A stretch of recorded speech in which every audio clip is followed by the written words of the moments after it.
देखो बेटा, ये हमारा जो है क्वेश्चन पेपर जो है हमारा बता दिया गया है, लाइक टाइम टेबल दे दिया गया है आपको। और इसके अंदर से देखो, हम जो है इंग्लिश का जो पेपर है 12 तारीख को होगा, और ये 20 मार्क्स की तैयारी हमको इसके अंदर करना है।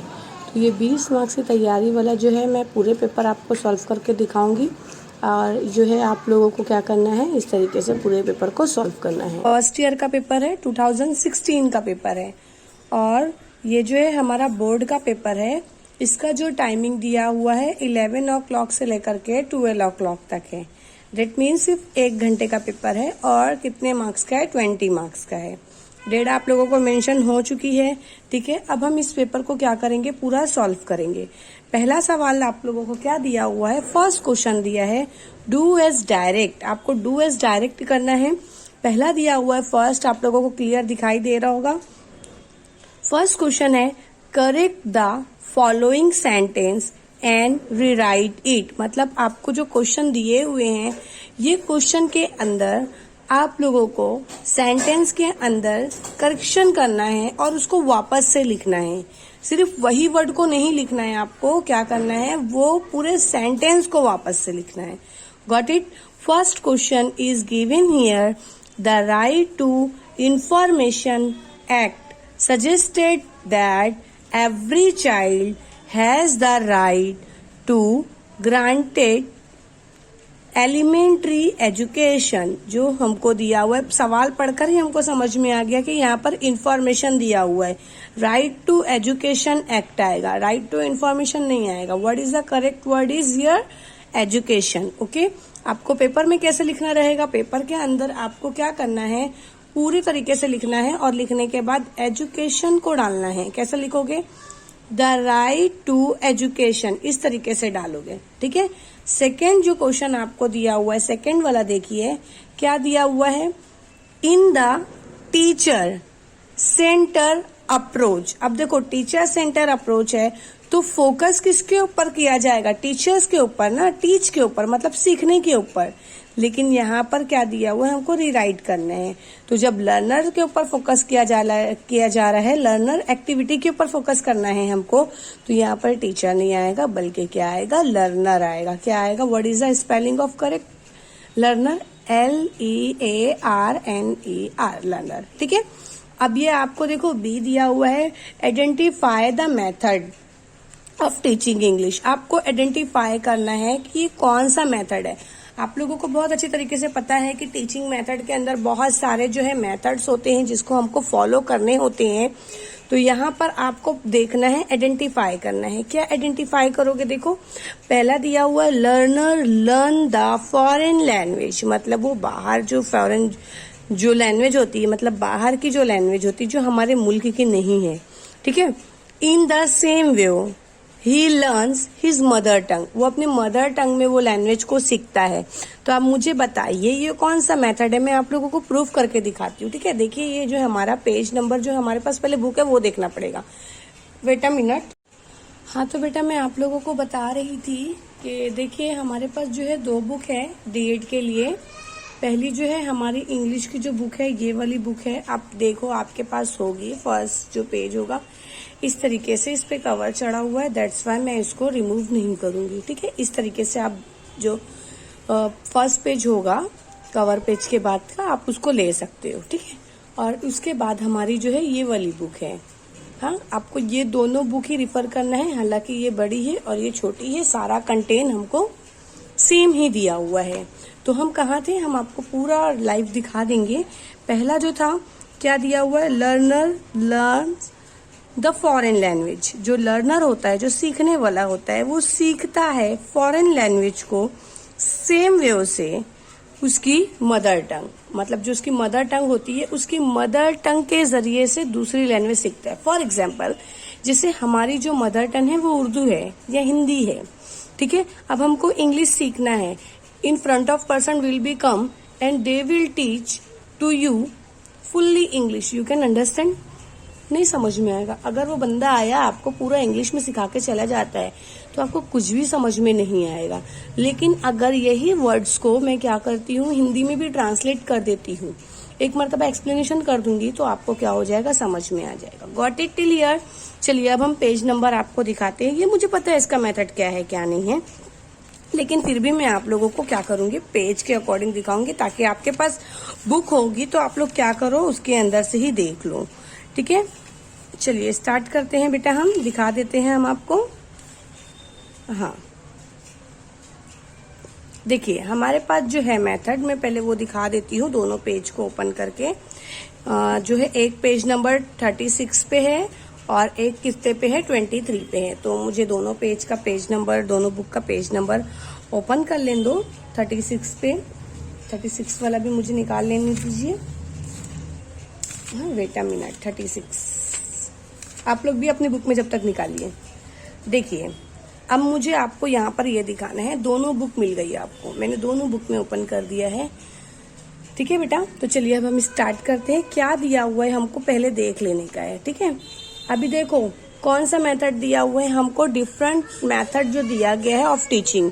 तो हमको 4 मेथड दिए गए हैं। पहला कौन सा है, ग्रामर ट्रांसलेशन मेथड। तो याद रखो ग्रामर ट्रांसलेशन मेथड को ट्रेडिशनल मेथड भी बोला जाता है एंड क्लासिकल मेथड भी बोला जाता है।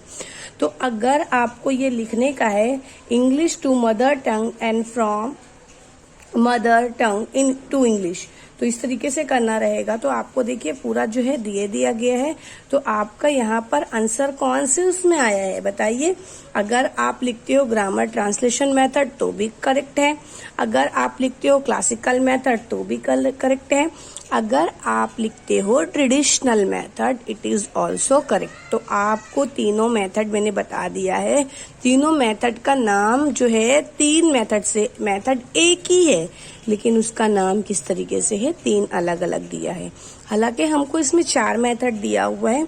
एक दिया हुआ है ग्रामर ट्रांसलेशन मेथड दिया हुआ है, सेकंड दिया हुआ है डायरेक्ट मेथड, और फिर उसके बाद हमको इलास्टिक मेथड दिया हुआ है। देखिए इलास्टिक मेथड है, और फिर लास्ट वन जो है हमारे पास कौन सा है, एक्टिविटी बेस्ड लर्निंग। ये वाला मेथड जो है हमको दिया गया है। क्लियर हो गया है। तो अभी मुझे सिर्फ 1 वर्ड आंसर देना था। आप दोनों बुक में देख सकते हो, देखिए लिखा हुआ है। आप ये बुक के अंदर भी पेज नंबर मैंने बता दिया, एक बता दिया, इनफ हो गया। आप ढूंढ लीजिए क्योंकि बुक में कंटेंट दोनों सेम ही है। ओके, क्लियर हो गया।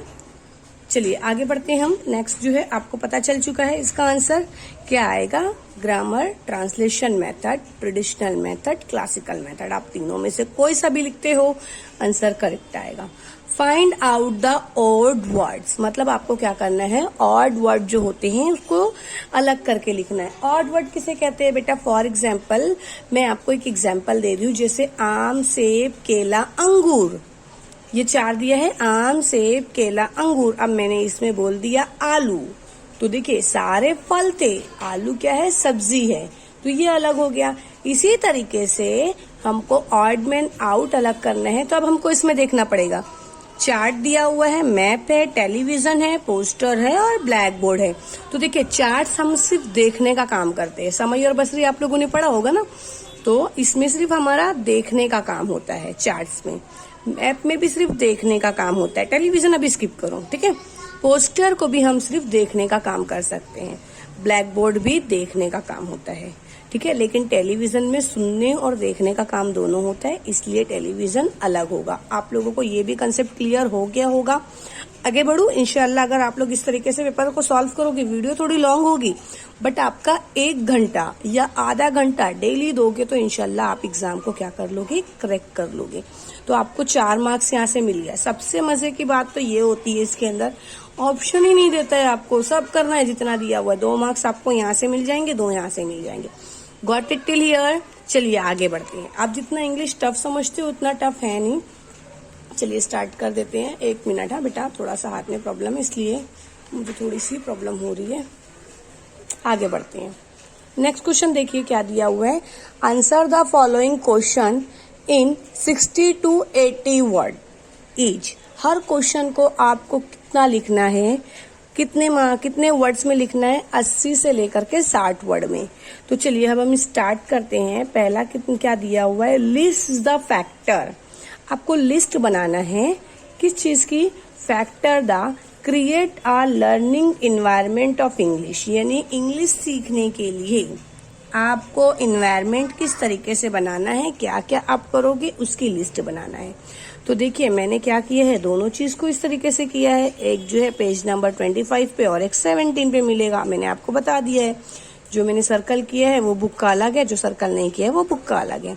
तो गिव मी लिटिल टाइम। देखिए बेटा मैंने 26 पेज नंबर लिखा है, तो मैंने 26 पेज नंबर ही खोला है। जो सर्कल में है वो छोटी वाली बुक का है और जो सर्कल के बाहर है पेज नंबर वो बड़ी बुक का है। तो चलिए अब हम इसको स्टार्ट करेंगे। सबसे पहले आपको लिखना पड़ेगा, क्या लिखना पड़ेगा, थोड़ा सा इंट्रो तो देना पड़ेगा ना, बिकॉज कितने क्वेश्चन है, 3 क्वेश्चन हमको अटेंड करने हैं इसके अंदर से, और हर एक के लिए कम से कम हमको 4 पॉइंट लिखने हैं। तो आपको अगर टॉपर बनना है तो आप किस तरीके से करोगे, पहले वो देखो। Environment is an important factor in the teaching and learning of English language. बहुत अच्छा लाइन दिया गया है। ये क्या बोला गया है, इतना टफ लैंग्वेज में आपको लिखने की जरूरत नहीं है, अगर आप अपने ओन से भी लिखोगे तो करेक्ट है। Environment is the most important factor for the learning process. ऐसा कर दो। ये लाइन अपने मन से भी लिखोगे तो चलेगा, नहीं आ रहा है लिखने इसको याद कर लो, ठीक है। ये फर्स्ट लाइन लिखो। फर्स्ट लाइन लिखने के बाद डायरेक्ट यहाँ पर आओ। वो बीच का कंटेंट मत लो बेटा, बीच का कंटेंट थोड़ा सा टफ है, उसको ना लो, ठीक है। चलिए देखते हैं। स्कूल में कंसीडर, स्कूल क्या करती है, कंसीडर करती है। क्या कंसीडर करती है, the why, what, where, when, who and how. ये सारे हमारे क्वेश्चन हो गए। इतना नहीं याद है, 2-4 जो भी याद होगा वो लिखो। Question which contribute to the creation. ये क्या करती है, कंट्रीब्यूट करती है, मतलब योगदान करती है। किस चीज के लिए मददगार साबित होती है ये, इंग्लिश लैंग्वेज को बेहतर बनाने के लिए। जो उसकी इन्वायरमेंट होती है उसको बेहतर बनाने के लिए। आपको ये एक लाइन याद होती है, आप ये लिख दो बेटा। इसमें के थोड़े बहुत याद होते हैं वो आप लिख दो। लिखने के बाद बेटा ये फैक्टर दिया हुआ है ना, ये वाला, ये जो दिया हुआ है बच्चा, इसको जरूर करना। देखो ऐसे ही चार्ट्स आप बना सकते हो, या आप डिफरेंट टाइप के भी चार्ट्स आप बना लीजिए। कैसे, कौन कौन से इन्वायरमेंट हमको मदद करेंगे, हेल्प करेंगे। सबसे पहले हमको कम्युनिटी हेल्प करती है, उसके बाद media, school, friends, family, work place और सोशल मीडिया वगैरह भी आप इसके अंदर कुछ अपने मन से ऐड अगर करना चाहोगे तो आप क्या कर सकते हो, इसके अंदर ऐड कर सकते हो। अब इतना लिखने के बाद आप इस तरीके से लिख सकते हो। अगर चार्ट्स आपने बना लिया, क्योंकि 4 पॉइंट लिखना है आपको। अगर आपने 2 मार्क्स के लिए इतना भी लिखा, it is helpful media, we can help to community, we will discuss our friend, family also have to give help, ऐसा लिख सकते हैं। वर्कशॉप, इस तरीके से अगर आपको जो भी लेना है वो ले लो। नहीं याद हो रहा है, ये वाला जो पॉइंट है इसमें से ले सकते हो। The school, classroom, book, syllabus, text book, black board, ये सारी जो एक्सेट्रा चीजें हैं आर नॉट ओनली फैक्टर। ये सिर्फ फैक्टर नहीं है, बल्कि ये हमारे लिए क्या होते हैं, इन्वायरमेंट होते हैं इंग्लिश को सीखने के। ये अगर पॉइंट नहीं याद है इसमें का जो मैंने बोला था वो वाला ले लो। लेने के बाद ये जो है वेब बनाओ। वेब बनाने के बाद अपने ओन में लिख दो। क्लियर हो गया। अब नेक्स्ट क्वेश्चन जो है, क्योंकि 2 मार्क्स का ही है, 1 मार्क्स आपको इंट्रो पे, आधा मार्क्स मिल जाएगा। ये वेब बना दोगे आप तो इस तरीके से हाफ मार्क्स उससे मिल जाएगा, और जो भी अपने मन से सेंटेंस लिखोगे तो मिल जाएगा, ठीक है। उसके बाद क्या बोला है, स्टेट द वेरियस मेथड। आपको वेरियस मेथड जो है बताया गया ऑफ टीचिंग रीडिंग स्किल। बहुत अच्छा क्वेश्चन है ये। मैंने पहले ही बताया आप लोगों को, जो सर्कल किया है मैंने, ये छोटी वाली बुक का है। तो मुझे 74 पेज नंबर ओपन करने दो। मैं 2 भाग में वीडियो बनाऊंगी बच्चा, ठीक है। आप लोगों को 2 भाग में बनाकर वीडियो मिलेगी, ताकि आप लोगों का पूरा पेपर क्लियर हो जाए। क्वेश्चन नंबर जो है मैं 3 तक ही बना दूंगी आप लोगों को, 2 तक बनाऊंगी या 3 तक, क्योंकि क्वेश्चन नंबर 4 का जो है अलग हो जाता है, ठीक है। आगे लेते हैं हम। हमको क्या बोला गया है, 74 पेज नंबर पे है various method of learning, reading skill. Reading skill जो है हमको दिया गया है। तो देखो यहाँ पर सारी चीजें दी हुई है, आपको सारे मेथड दिए गए, आपको वेरियस मेथड बताने का है। तो किस तरीके से वेरियस मेथड होंगे, स्टेट आपको जुमले लिखने हैं। तो देखो बेटा, हमको क्या करने का है, कौन कौन सी चीजें हमको रीडिंग स्किल के लिए लिखना है, करना है, वो बताना है, स्टेटमेंट लिखना है आपको। तो देखिए हमको चारों स्किल दी गई है, लिसनिंग भी है, स्पीकिंग भी है, रीडिंग भी है और राइटिंग भी है। मगर मेन कंटेंट क्या है, हमको यहाँ पर सिर्फ 4 ही लेने का है। ठीक है, 4 लेंगे हम, तो हमारे पास इतने सारे दिए हुए हैं, हम कोई सा भी ले सकते हैं। बड़ा हार्ड सेंटेंस दिया हुआ है, इजी करेंगे। To enable learners to read all types of text. उसकी पढ़ने की महारत अगर हमको बढ़ाना है तो आप इस तरीके से कर सकते हो कि we can read all types of text, या फिर learners to read all types of text. ठीक है, यहां से स्टार्ट करो। फिर सेकेंड वाला क्या है कि to enable them to read loudly. इतना हार्ड सेंटेंस नहीं लिखेंगे, हम क्या करेंगे, कैसा लिखेंगे, learner to read loudly fluently, ऐसा लिख लो। थर्ड वाले क्वेश्चन में क्या करोगे, रीड कैसा कर सकते हो आप लोग, थर्ड वाले में अगर छोटा बनाओगे तो हाँ अच्छा पॉइंट मिला। Read with proper pronunciation, street और इंटोनेशन, पाउस एंड फ्लुएंसी। तो इसके 4 पॉइंट देखो यहीं पे बन जाएंगे। अगर आप इजी बनाना चाहोगे तो कैसे बन सकता है, लर्नर टू रीड ऐसा लिखोगे, learner to read with proper pronunciation. Second point, learner to read with proper stress. Third point, learner to read with proper intonation, learner to read with proper pause. पांचवा कैसे बन सकता है, learner to read with proper fluently. इस तरीके से आप क्या कर सकते हो, पॉइंट बना सकते हो। बनाने पे आओगे बहुत पॉइंट बनेंगे। 4 पॉइंट मैंने बना दिया है। अगर आप लोगों को इसके अंदर से कुछ और पॉइंट लगते हैं तो आप उसको क्या कर सकते हो, ले सकते हो। ठीक है, क्योंकि 2 मार्क्स के क्वेश्चन के अंदर हमको ज्यादा कुछ करना नहीं है। और अगर आप इसका चार्ट भी बनाना चाहे जैसे ट्री डायग्राम, तो आप ये ले सकते हो, straight, intonation, pause and fluency, इस तरीके से ले सकते हो। या और कुछ भी लिख सकते हो, टाइप्स ऑफ टेक्स्ट, और ये सब ले सकते हो। बहुत सारे पॉइंट्स मिल जाएंगे। आगे लो बेटा, थर्ड क्वेश्चन है राइट। देखो बेटा, ये जो मैं आप लोगों को बताने जा रही हूँ, ये वाला देखिए, right the difference between structural grammar and functional grammar. दोनों के 4 पॉइंट लिखने हैं। आपको पेज नंबर 123 से 125 के बीच में मिलेगा, लेकिन आपको ये क्वेश्चन बहुत इजी है। ठीक है, आपको डिफरेंशिएट करने बोला है, आप कर लोगे, बहुत अच्छा है दोनों मेथड में। तो आप लोगों को देखिए बहुत सारे पॉइंट्स मिल जाएंगे करने के लिए। तो आप कैसे करोगे मैं आपको बता रही हूँ, आप वैसे ही मेथड फॉलो करो। सबसे पहले अगर आप लोगों को स्ट्रक्चरल ग्रामर का जो है डेफिनेशन याद है, तो डिफरेंशिएट में उसकी डेफिनेशन और एग्जाम्पल लिखना मत भूलना। इससे आपके कंटेंट में जान आएगी। तो आपको इसके अंदर से याद करना पड़ेगा। याद कहाँ से कहाँ तक करोगे, यहाँ से करोगे। द मेथड ऑफ स्टडिंग, इस मेथड के अंदर पढ़ाई जब हम मुताल्ला करते हैं तब, या फिर जब हम टीचिंग करते हैं तब, या टीचिंग लैंग्वेज में, by analyzing its grammatical structure. इसके अंदर क्या होता है, स्ट्रक्चरल ग्रामर के अंदर ग्रामर की जो होती है एक स्ट्रक्चर होती है। एग्जाम्पल दोगे, for example subject, verb, object. Subject में अगर हम लेते हैं आई, वर्ब में लेते हैं प्ले, ऑब्जेक्ट में लेते हैं फुटबॉल, तो हो जाएगा आई प्ले फुटबॉल। हमारा सेंटेंस बन गया, मैं फुटबॉल खेलती हूँ। ठीक है, दूसरा क्या बनेगा, subject, verb, object plus complementary. आगे जो कॉम्प्लीमेंट्री होती है वो लगा दो। अगर आप लोग इस तरीके से नहीं लिखते हो, सिर्फ ये जो लाइन मैंने यहाँ से यहाँ तक बताया है ये लिखते हो और ये लिखते हो, तब भी आपको फोकस जो है मार्क्स मिल जाएंगे। ठीक है, पहला पॉइंट हुआ ये। सेम ऐसे ही इसका अपोजिट आप लोग क्या करोगे, दूसरा ग्रामर हमको कौन सा बोला गया है, कौन सा है, फंक्शनल ग्रामर। तो आप लोग करोगे फंक्शनल ग्रामर के ऊपर, यहाँ से लेकर के यहाँ तक लिखोगे। लिखने के बाद आप इसके अंदर जो है किस तरीके से करोगे, यहाँ पर देखो एक एग्जाम्पल यहाँ से ले लो।